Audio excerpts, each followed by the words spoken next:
नमस्ते। Solid facts with Hemant अत्री में आप सबका स्वागत। जैसा आप देख रहे हैं हेमंत सर हमारे साथ मौजूद है, बहुत स्वागत सर। सर, ईरान और इजराइल अमेरिका के बीच जो युद्ध हो रहा है उसकी हालात तो उसके बहुत जो है बद से बदतर होते चले जा रहे हैं। जो उम्मीद थी जिस तरीके से ट्रंप और नेतन्याहू को, उसके बिल्कुल विपरीत व्यवहार जो है ईरान करता हुआ दिख रहा है। खबर तो यहां तक है कि अमेरिका और इजराइल अब गिड़गिड़ा रहे हैं इस चीज के लिए कि किसी तरह कोई शांति वार्ता हो जाए, लेकिन ईरान ने उसको सिरे से खारिज कर दिया है। ईरान की तरफ से यह मैसेज जा रहा है कि नहीं, हम आपसे बात करने को तैयार नहीं है, हमें आपसे बात करने की जरूरत नहीं है। और अब जो स्थिति बन रही है, जो हालात दिख रहे हैं, अमेरिका में जबरदस्त विरोध हो रहा है। अमेरिका में केवल ट्रंप का ही नहीं बल्कि इजराइल का भी विरोध हो रहा है, नेतन्याहू का विरोध हो रहा है। और अमेरिका के ऊपर, ट्रंप के ऊपर ये आरोप अमेरिका की जनता लगा रही है कि ट्रंप इजराइल की वजह से युद्ध कर रहे हैं। और इतना ही नहीं है, अब तो कांग्रेस के अंदर जो उनका सदन है, सदन के अंदर विरोध हो रहा है। उसका एक छोटा सा नमूना दर्शकों को दिखा देते हैं, फिर मैं आता हूं आपके पास। दिखाइएगा जरा। There's a reason for this war. America does not want to fight this war for Israel. Let's go. Come on, let's go. America does not want to send its sons and daughters to war for Israel. Your inability to name that shows your exemptness as leaders. This is wrong. And nobody wants to fight for Israel.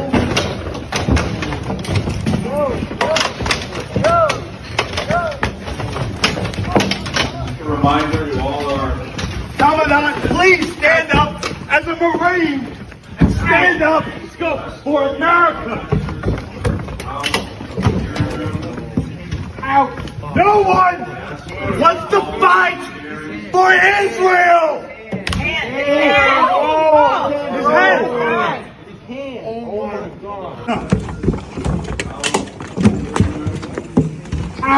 No one wants to fight for Israel.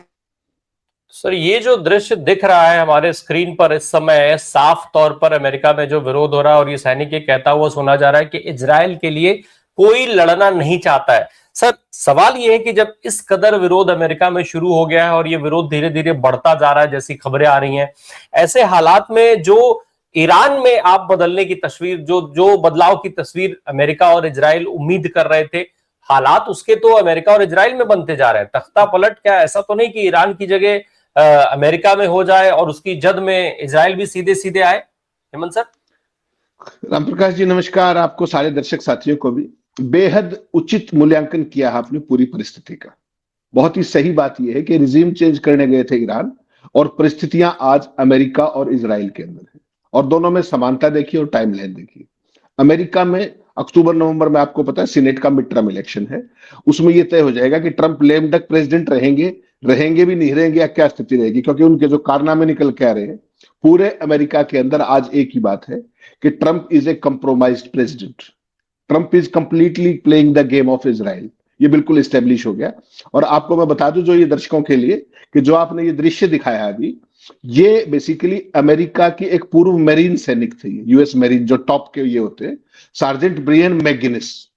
ये संसद में चिल्ला रहे थे और वो क्या कह रहे थे, कोट एंड कोट, इजराइल इस युद्ध का कारण है, हम में से कोई भी इजराइल के लिए लड़ना नहीं चाहता, मरना नहीं चाहता। उनका इतना, यूएस कांग्रेस का सीन था ये, यूएस संसद का। इतना कहते ही पुलिस उन्हें और संसद से पकड़कर घसीटकर जिस तरीके से धकेलते हुए बाहर लेकर के चले गए। अभी तक आपने क्या देखा था पूरी दुनिया के स्तर पर, जब अमेरिका भी, ये दुनिया कोई भी देश, जब भी कोई देश युद्ध में जाता है किसी भी देश में, तो उस पूरे देश के अंदर राष्ट्रवाद की एक ऐसी लहर निकलती है कि हर व्यक्ति अपने हर तरीके के मतभेद बुला करके देश के झंडे के साथ एकजुट हो जाता है। ये पूरा इतिहास है, ये कोई अमेरिका की बात नहीं है। अमेरिका चूंकि उसको ज्यादा आदत है दूसरे देशों में जाकर दूसरों के पंगे लेने की, तो वहां ये बेहद रेगुलर प्रैक्टिस है। कोई भी राष्ट्रपति चुनाव जीतने के लिए, माहौल बदलने के लिए इस तरह की हरकतें करता रहता है। अब वहां पर आप स्थिति देखिए, अमेरिकन कांग्रेस के अंदर, कांग्रेस के बाहर डेमोक्रेट्स विरोध तो करेंगे ही करेंगे, स्वाभाविक है, उनका अपोजिशन है। रिपब्लिकन्स भी सरेआम विरोध कर रहे हैं। मागा सपोर्टर्स जो ट्रंप के जो यहाँ पे अपने भक्त होते हैं, वहां पे ऐसे ही मागा सपोर्टर्स होते हैं, वो आउटराइटली उसका विरोध कर रहे हैं।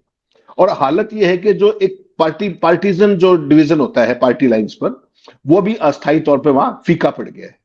मीडिया को समझ में ही नहीं आ रहा वो क्या करे, और चारों तरफ असंतोष है। सड़कों पर भी देखा आपने, बॉस्टन में देखा, न्यूयॉर्क में देखा, डीसी के अंदर देखा।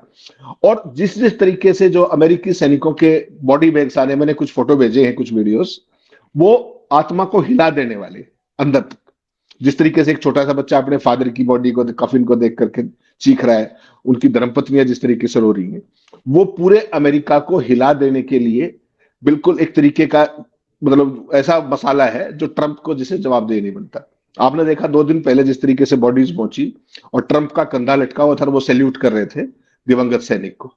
तो ये सारा का सारा जो ट्रंप ने किया है, इसने जो अमेरिका का भी और पूरी दुनिया का जो राष्ट्रवाद का पैटर्न था कि देश युद्ध में है तो देश के साथ खड़े हो, तो सारे का सारा देश बेसिकली उस पैटर्न को तोड़ करके ट्रंप के खिलाफ हो गया। और यहां पर जो बेसिकली एकजुटता की बजाय युद्ध ने अमेरिका को तत्काल और असामान्य रूप से व्यापक तौर पर डिवाइड करके ट्रंप के खिलाफ खड़ा कर दिया है। डेमोक्रेट्स हो, विद इन रिपब्लिकन हो, जनता हो, सेना हो, बहुत सारे सैनिक कह रहे हैं कि आप किस लिए युद्ध के अंदर जा रहे हैं, हमारा इसके अंदर क्या है। और जबकि उनको यह दिख रहा है कि ना तो इस युद्ध का कोई स्टेटेड ऑब्जेक्टिव है, ना इससे अमेरिका को कोई हासिल होने वाला है, और ना ही किसी भी सूरत के अंदर अमेरिका और इजराइल इस युद्ध को जीत सकते हैं, किसी भी सूरत के अंदर। उसका मैं लॉजिक बताता हूं आपको। युद्ध में हार और जीत क्या होती है? आपका कोई स्टेटेड ऑब्जेक्टिव हो, वो ये भाई बता नहीं रहे। पहले क्या था? रेजिम चेंज, मार दिया खामनेई को, उसके बाद उनको तो कोई फर्क नहीं पड़ा, यूं का यूं सारा सिस्टम चल रहा है। उसके बाद इजराइल से ईरान, राम प्रकाश जी, 75 गुना बढ़ा है, 75 गुना। और जिस तरीके का ऑफेंसिव तेवर है उसका, हाइपरसोनिक मिसाइल आप देख रहे हो कल शाम से जिस तरीके से बरस रही है, आपका साइरन, आयरन डोम और वो सारी चीजें, सारा तहस नहस हो गया है। अमेरिका की इंटरसेप्टर मिसाइल बहुत तेजी से खत्म होती जा रही है। चाइना ऑपरेशन सिंदूर की तरह अपने सारे सिस्टम्स को वहां बाकायदा बैठ के टेस्ट कर रहा है, चाहे वो इलेक्ट्रॉनिक वारफेयर हो, चाहे उनके ड्रोन्स टेक्नोलॉजी हो, चाहे उनकी मिसाइल्स हो, हर चीज को बड़ा आनंद से ले रहे हैं वो। और अमेरिका और इसराइल को धूल चटाने में ईरान की डायरेक्टली मदद कर रहे हैं। तो रिजीम चेंज का जो आप सोच रहे थे, अब क्या कह रहा है इजराइल का प्रधानमंत्री कि कोई दूसरा सुप्रीम लीडर आएगा उसको भी मार देंगे हम। ये देखिए, ये सरेआम आतंकवाद की भाषा है। आप कैसे मार देंगे? उसका क्या कसूर है? वो तो अभी बेचारा बना भी नहीं सुप्रीम लीडर, उसके बावजूद ये शब्द। तीसरी जो सबसे बड़ी चीज, जैसा मैंने कहा, रिजीम चेंज से कोई फायदा नहीं होने वाला। दूसरा आ जाएगा, तीसरा आ जाएगा, पूरी की पूरी लीडरशिप आपने आर्मी की मारी थी, उसके बाद भी सेना के हमले तो और ज्यादा तेज हो गए। अब ना तो ईरान अपने लीडरशिप का कोई फर्क पड़ा, ना उनके अंदर संप्रभुता पे किस तरीके की आना चाहिए। जैसा आपने ओपनिंग में कहा कि ना तो अपना कोई लैंड गंवाने वाले हैं। पूरे मिडिल ईस्ट आज की तारीख में समस्या क्या हुई? ये सारा झगड़ा इजराइल का क्रिएट किया हुआ, और अमेरिका मिडिल ईस्ट के अड्डों से ईरान पर हमले कर रहा था, तो इसलिए वो सारे देश निशाने पे आ गए। ईरान का तो किसी से कोई झगड़ा था नहीं, वो तो हमले कर रहे हैं कहा? अमेरिकन बेसिस के ऊपर। इजरायली क्या डर्टी ट्रिक्स कर रहे हैं कि ओमन के अंदर जाके और जाकर वहां पे विस्फोट कर रहे हैं। उनके मोसाद के एजेंट भी पकड़े गए। सारी दुनिया ने देख लिया कि किस तरीके से वो इस पूरे झगड़े को मिडिल ईस्ट का झगड़ा बनाना चाह रहे थे। वो सारी चीज उनकी एक्सपोज होगी। अब हालत ये है कि जो मिडिल ईस्ट के कई देश हैं वो पुतिन की शरण में है, चेले ट्रंप के हैं, एयर बेसिस अमेरिका के हैं, और वो शरण में किसकी है? अपने पुतिन की, कि किसी तरीके का आप ईरान को समझाइए कि हमारे ऊपर अटैक ना करें। और ईरान ने जब पुतिन से बात, ईरान ने साफ कह दिया कि साहब हम तो इन पे हमले नहीं कर रहे, हम तो अमेरिकन बेसिस पे हमले कर रहे हैं। तो वो सूट करता है किसको? पुतिन को। चाइना पूरे इस माहौल का आनंद ले रहा है और ट्रंप इकलौते खड़े हुए। ये पूरी परिस्थिति जो आपने कही, देखिएगा अक्टूबर के अंदर इजराइल के अंदर भी चुनाव, ध्यान रखिएगा, उनकी संसद का, नेसेट का। और वहां पर इस समय जो मेजोरिटी है वो बहुत थिन, रेजर थिन मेजोरिटी है, 120 सीटें हैं। और जो दक्षिणपंथी, कठोर दक्षिणपंथी ताकतें हैं, उनका मिलाकर के सारा समर्थन गठबंधन का, तब नेतन्याहू के पास केवल 64 सीटें हैं, यानी कि लेजर थिन मेजोरिटी 60 होनी चाहिए और 64 है। अक्टूबर 26 से पहले पहले वहां चुनाव होने हैं। इन परिस्थितियों के अंदर नेतन्याहू की पोजीशन आप समझ सकते हैं कि वो करने क्या गए थे इजराइल, वहां से चल करके ईरान के ऊपर। इजराइल में बहुत जबरदस्त लोगों के अंदर भय है। लोग जब से नेतन्याहू बने हैं दिसंबर 2022 से छठी बार, लगातार लोगों की हालत देख रहे हैं आप। आज वहां झगड़ा, आज यहां झगड़ा, आज वो झगड़ा, किस तरीके से हमास के अटैक में लोग मारे गए। तो वहां पर अपने देश के अंदर भी जो आज नेतन्याहू की स्थिति है, वहां के लोग जिस तरीके के सड रिएक्ट कर रहे हैं, मुझे लगता है कि नेतन्याहू का तो विदाई तय हो गई है। नंबर 1, इस अक्टूबर 26 अक्टूबर से पहले चुनाव होना है वहां पे। और ट्रंप जिस परिस्थिति में है, सीनेट के मिड टर्म पोल में मुझे नहीं लगता कि वो किसी भी सूरत में जीत पाएंगे। अगर ये बॉडी बैग्स, जो अमेरिकन सैनिकों की जो बॉडीज जा रही हैं, अगर ये संख्या और बढ़ती है, और ट्रंप खुद कह चुके हैं कि ये संख्या आने वाले दिनों में बढ़ने वाली है।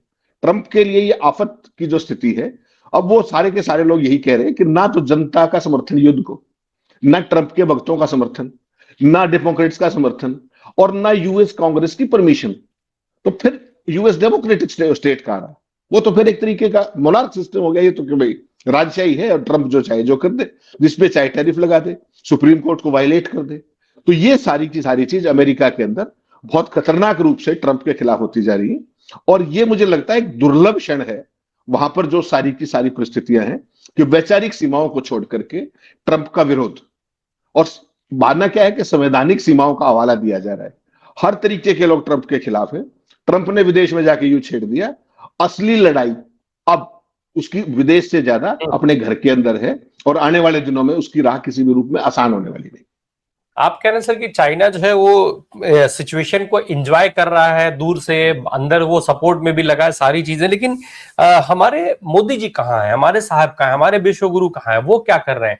क्या वो भी सिचुएशन को एंजॉय कर रहे हैं, या फिर जो परिस्थितियां बन रही हैं, जिस तरीके से भारत का इस्तेमाल किया गया है, पहले प्रधानमंत्री नरेंद्र मोदी को इजराइल बुला करके दुनिया को एक तस्वीर दिखाई गई, और फिर अब यहां से अटैक करने का जो सीन बना दिया गया है, एक ऐसा धब्बा चश्मा हो गया। हालांकि अब उस पर सफाई आ गई कि नहीं नहीं, हमारी किसी जगह का किसी बेस का कोई इस्तेमाल नहीं किया गया है, लेकिन सच्चाई क्या है वो भी जरा हम समझना चाहेंगे आपसे। लेकिन मोदी जी सेल्फ गोल कर रहे हैं। अब प्रकाश जी सेल्फ गोल, वो तो आपदा में आनंद कर रहे हैं। आप देखिए आज बिहार के अंदर सत्ता पलट कर दिया नहीं, जिस नीतीश को कोई हिला नहीं पा रहा था किसी भी तरीके से, आज नीतीश चुपके से राज्यसभा की तरफ अग्रसर हो गए ना। अमित शाह पहुंचे हुए हैं ना, सेम गाड़ी में बैठ करके राज्यसभा का नामांकन भरवा दिया कि नहीं भरवा दिया? इसको आप छोटी अचीवमेंट मानते हैं? मोदी जी के लिए देश बड़ा या पॉलिटिकल पार्टी या सत्ता? तो ये सारा देश देख रहा है कि सत्ता जरूरी है। जो ईरान का जहाज भारत के साथ, भारत के निमंत्रण पर फ्लीट रिव्यू के लिए आया था, वो दिखा दीजिएगा वो सैनिक किस तरीके से सेरेमोनियल के अंदर वो कर रहे हैं, पूरा मैंने भेजा है वीडियो। वो भारत के निमंत्रण पे भारतीय नौसेना के पे आए थे। ये लड़ाई कहां पर चल रही है? ईरान के अंदर, इजराइल के साथ। ये देखिए, ये वो टुकड़ी है जो हमारे निमंत्रण पे आए थे राष्ट्रपति के एनुअल इंटरनेशनल फ्लीट रिव्यू के अंदर। अब इनमें से कितने लोग मारे जा चुके? 87 तो मारे जा चुके, सोचिएगा।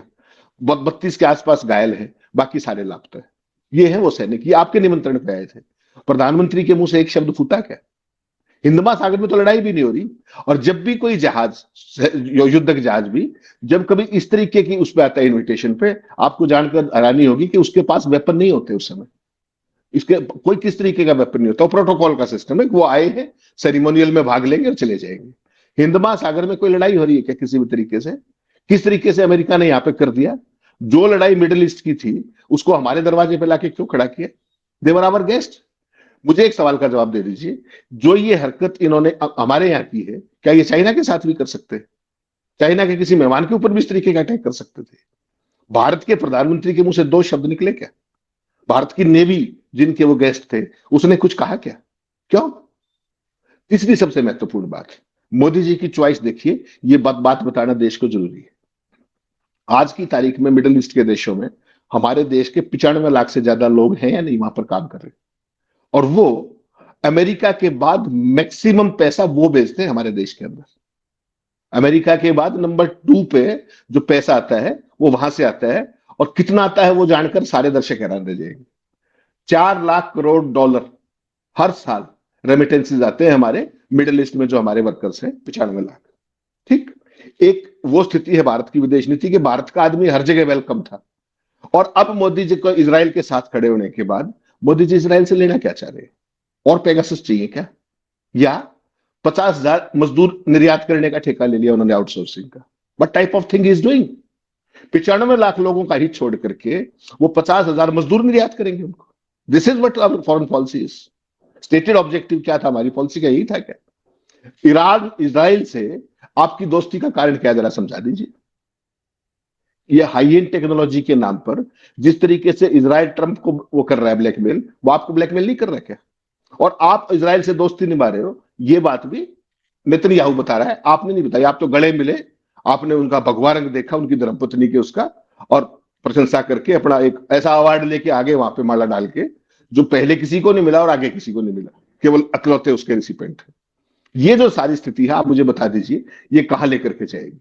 आज की तारीख में जासूसी उपकरण और मजदूरी सप्लाई करने के अलावा आपके पास इजराइल से क्या मिलने वाला है आपको? और उसकी कीमत पे ये 95 लाख लोग मिडिल ईस्ट से वापस आएंगे तो क्या बनेगी आपके साथ? पहले आपके यहाँ रोजगार की क्या स्थिति है, आपकी अर्थव्यवस्था की क्या स्थिति है? आप देखिए आज जो स्थिति है हार्मूज के अंदर, हमारे 38 जहाज फंसे पड़े हैं वहां पर। कोई मुंह से एक शब्द निकला क्या? क्या कहा ईरान ने कि केवल रशिया और चाइना के फ्लैग लगे हुए जहाज हार्मूज से जा सकते हैं। आप कहां जाओगे? आपका तो 50% से ऊपर तेल वहां से आता है। एलएनजी आपकी अपने सीएनजी एलएनजी और एलपीजी आपकी 60% से ऊपर वहां से आती है। आपके पास एलएनजी सीएनजी का कोई भी स्ट्रेटेजिक रिजर्व नहीं है। क्या करेंगे आप? ये मोदी जी की विदेश नीति है। ईरान का जहाज डुबो दिया, मुंह से एक शब्द नहीं। किस बात का? पूरा अमेरिका के अंदर विरोध हो रहा है कि नहीं हो रहा है ट्रंप का? हमारे यहां ऐसा क्या हो गया कि हमारे यहां गलत चीज का विरोध क्यों नहीं हो पा रहा है? सवाल तो ये है ना। गलत का विरोध होना चाहिए और डंके की चोट पर होना चाहिए। अमेरिका में हर तरफ ट्रंप का विरोध है, नेतन्याहू का युद्ध के दौरान विरोध है, वहां का मीडिया इसका मुखर विरोधी है, और हमारे यहां अंधभक्ति का दौर चल रहा है। मोदी ना 3 में है ना 13 में है, और वो भाई उनको विश्वगुरु बनाने पे चले हुए without any reason whatsoever. Iran वाला जो मसला है, जो जहाज को जिस तरीके से गिराया है, आप इसको छोटी बात मानते हैं क्या? पूरी दुनिया के अंदर आज हम एक कायर देश के रूप में स्टेब्लिश होते जा रहे हैं। माफ कीजिए, नहीं तो सर, बार बार कहने के बाद भी प्रधानमंत्री क्यों नहीं बोल रहे हैं? बार बार तो कहा जा रहा है, पूरा विपक्ष, देश की बहुतायत संख्या में जनता इस बात को, जो भी मंच उनके पास है उसके माध्यम से वो कह रहे हैं, उसके बावजूद भी मोदी जी क्यों नहीं बोल रहे? राहुल गांधी ने आज ट्वीट किया है, फिर से सोनिया गांधी ने आर्टिकल लिखा था, उसके पहले राहुल गांधी ने ट्वीट किया था। राहुल गांधी हर रोज ट्वीट करके कुछ ना कुछ कह रहे हैं, फिर भी चुप है। नहीं तो राहुल गांधी और मैं और आप तो, हम सब तो देशद्रोही है ना। जो भी सवाल पूछ रहा है वो देशद्रोही है। अकेले राष्ट्रभक्त नरेंद्र मोदी और आरएसएस है। ये बात क्यों नहीं समझ रहे आप ये बताइए, वहां पर खामनेई की हत्या हुई तब आप चुप। सैकड़ों 168 बच्चियां, अबोध बच्चियां, भाई साहब 10 साल से नीचे की बच्चियां, उनके ऊपर अटैक हो गया। उनकी सामूहिक आपने, मतलब क्रंदन करता है दिल जब उन बच्चियों का आपने वो फ्यूनरल देखा सामूहिक। उसके बाद हमारे यहां से एक शब्द निकला क्या? ईरान का जहाज डुबो दिया तब आपके मुंह से कुछ निकल रहा है, खामनेई मार दिए तो नहीं कुछ निकल रहा है। आप हो क्या? एक शब्द नहीं बोल रहे। मैंने ओमान के प्रधानमंत्री से बात की, मैंने फलाने सऊदी अरब में अपने भाई से बात की। भाई साहब वो तो भाई है, व्हाट अबाउट ईरान, जिसने आपको हर अच्छे बुरे वक्त में साथ दिया है?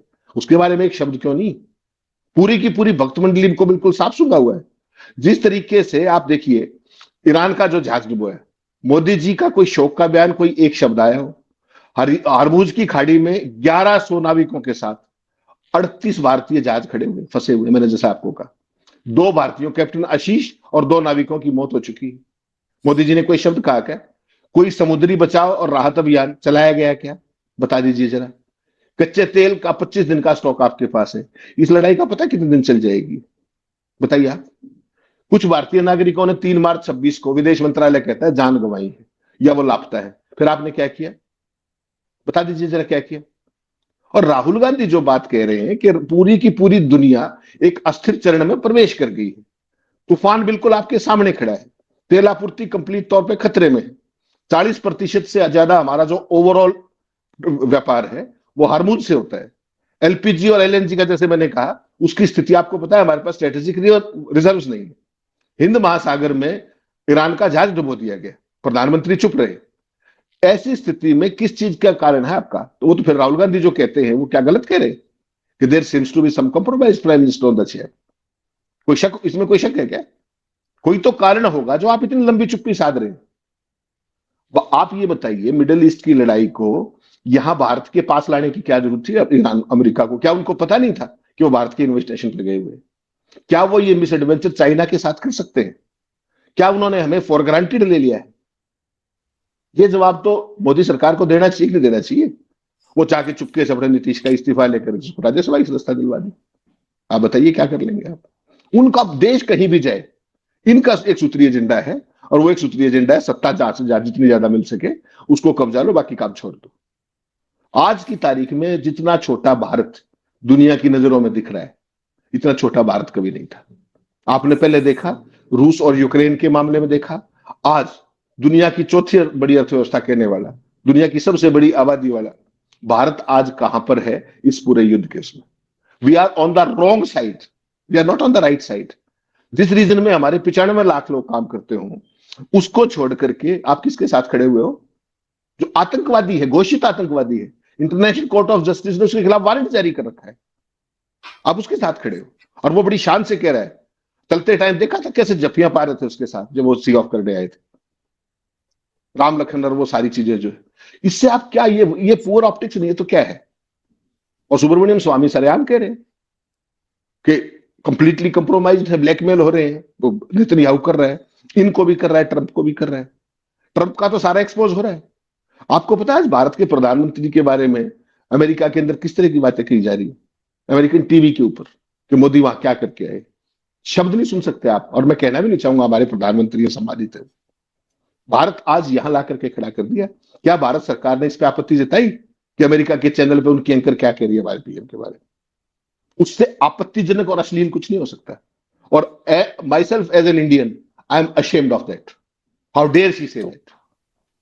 वो तो सर इजराइल में भी कहा गया, क्या उन्होंने पूछा नरेंद्र मोदी जी ने एक बार भी? एक और चीज है सर, आखिर भारत इजराइल के साथ क्यों खड़ा है? क्या अमेरिका की वजह से खड़ा है, अमेरिका के दबाव में खड़ा है? क्योंकि अब तो भारत में जो उनके समर्थक हैं, जो भारत की सरकार में बैठे लोग के समर्थक हैं, उस दल के समर्थक हैं, वो भी कह रहे हैं कि भाई अमेरिका हमारा दोस्त कभी हो ही नहीं सकता है, ना पहले कभी था और ना आगे कभी होगा। वो भी कह रहे हैं इस तरीके की बातें। पर उसके बावजूद भी भक्तों की सीरीज और सत्ता में बैठे लोग ये इजराइल के साथ खड़े हैं, अमेरिका के चक्कर में खड़े हैं, दबाव में खड़े हैं, या फिर वास्तव में कोई और फायदा इजराइल से दिख रहा है उनको जिसकी वजह से वो खड़े हैं? आपने जनरल जीडी बख्शी जो मोदी के सबसे बड़े भक्त होते थे, वो मैंने वीडियो भेजा है आपको, अगर उसमें कॉपीराइट ना हो तो दिखाइएगा दर्शकों को। जो सबसे बड़े भक्त थे उनकी भी आंखों से पर्दा उतरने लगा है।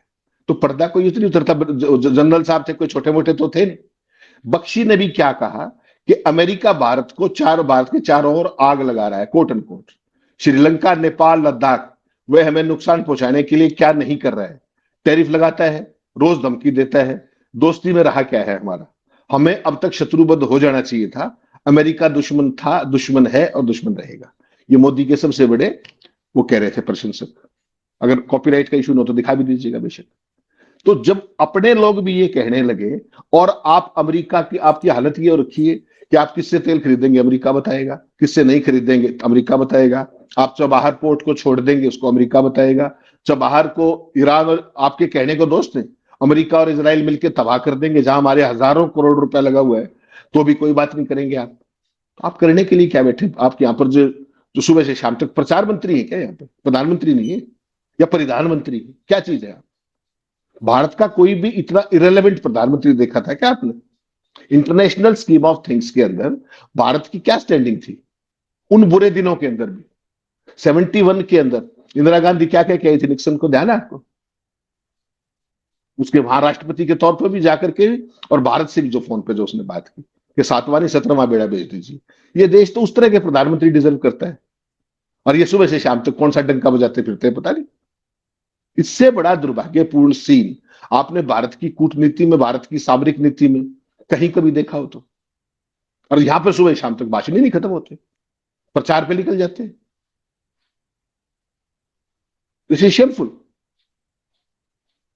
लेकिन सर फिर सवाल वहीं आकर के खड़ा हो जाता है कि ये जो पूरी परिस्थितियां चल रही हैं, हम आज तेल का मामला हमारा फंसता जा रहा है, अमेरिका ने जिस बुरी तरीके से फंसाया, ये जो पूरा प्लान है, इस पूरे प्लान में मोदी जी का रोल आप कैसे देख रहे हैं? क्या वास्तव में नरेंद्र मोदी को कुछ पता है, ये माना जाए? आपने बहुत समय तक डिफेंस कवर किया है, स्ट्रेटेजी के हिसाब से क्या आपको दिखता है कि नरेंद्र मोदी जी को कुछ पता था कि इजराइल ने उनको क्यों बुलाया है, अमेरिका उनको क्यों इस तरीके से वो कर रहा है, ट्रेड डील को लेकर के उनके साथ जो कुछ हुआ, या अमेरिका अभी जिस तरीके से जो हमने दृश्य दिखाए कि कैसे हमारी जमीन का इस्तेमाल कर लिया गया, हिंद महासागर के अंदर जो परिस्थितियां पैदा हुई, क्या वास्तव में ये माना जाए कि इसमें से कुछ भी नरेंद्र मोदी जी को पता था, उनके लोगों को पता था, हमारे हमारी जो एजेंसीज हैं उनको पता था, हमारे विदेश मंत्री को पता था, माना जाए?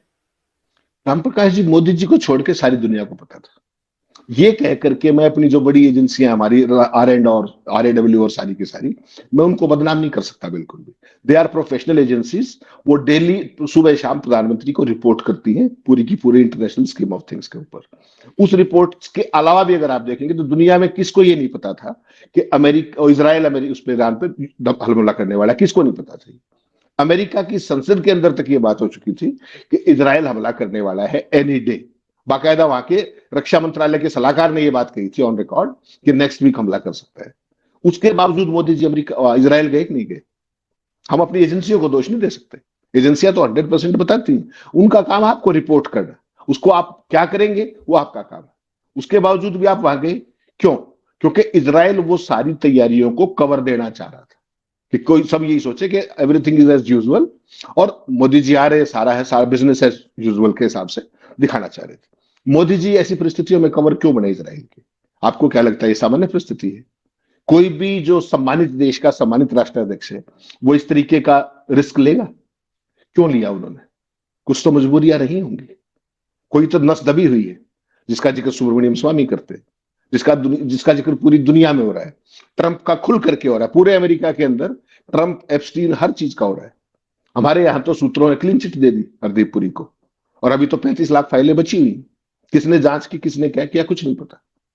तो मोदी जी ने जो अपनी पूरी परिस्थिति बनाई है, इस देश के अंदर ऐसा प्रधानमंत्री आज तक कभी नहीं हुआ जो कंप्लीटली अलूफ है इतने बड़े घटनाक्रम से दुनिया के, और he is on the wrong side of the pyramid, not on the right side.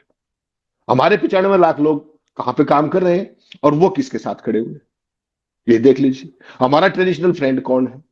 Middle east के अंदर जा जाके सबकी जफ्फियां पाते हैं। क्या प्रधानमंत्री आज इस स्थिति में भी हैं कि वो कोई मीडिएटर की भूमिका निभा सके? ईरान के साथ ये सबसे अच्छा मौका था सॉलिडरिटी दिखाने का। हम नहीं तो सदा से भारत के दोस्त थे। उनके भक्त लड्डू बांट रहे, उनके भक्त नेतन्याहू की जीत के लिए हवन कर रहे हैं। देखा आपने किस तरीके से फोटो लगा करके, और वो उनकी जीत की कामना कर रहे हैं। ये भारत रह गए। विदेश नीति कभी धार्मिक आधार पर, सांप्रदायिक आधार पर चला करती है क्या? संप्रभु देशों की यहां ला करके खड़ा कर दिया आपको। शर्मनाक है ये पूरे का पूरा। जी, परिस्थिति जो बनी है उस परिस्थिति को बनाने के जिम्मेदार भी हम ही हैं। इस देश की जनता जो कुछ भुगतेगी वो उसने खुद बोया है, इसलिए ही शायद उनको भुगतना पड़ेगा। अब रही बात सरकार में बैठे लोगों की, तो जिनकी समझ उतनी ही है, जिनके लिए सब कुछ जाति और धर्म ही है, जिनकी राजनीति इनफैक्ट जाति और धर्म पे ही टिकी है, वो उससे आगे बढ़ना नहीं चाह रहे, क्योंकि उनका एकमात्र ध्येय सत्ता में बने रहना, और उसके लिए वो सब कुछ कर रहे हैं, तैयार हैं। देश ना तो उनके लिए पहले था और ना अभी दिखाई दे रहा है। हर मामले में समझौता, हर मामले में सरेंडर, और यही आरोप विपक्ष लगातार लगा रहा है। यही सवाल बनकर के सत्ता के सामने खड़ा है, लेकिन सत्ता के पास चुप रहने के अलावा कोई विकल्प नहीं है, और उस विकल्प का ये सत्ता ठीक से इस्तेमाल करती हुई दिखाई दे रही है। आज जिस तरीके से अमेरिका हमारे साथ लगातार एक के बाद एक धोखे करता जा रहा है, अगर इससे भी सरकार नहीं सीख रही है तो कब सीखेगी, ये सवाल लगातार बना हुआ है। बहुत शुक्रिया सर हमसे बात करने के लिए। Thank you so much.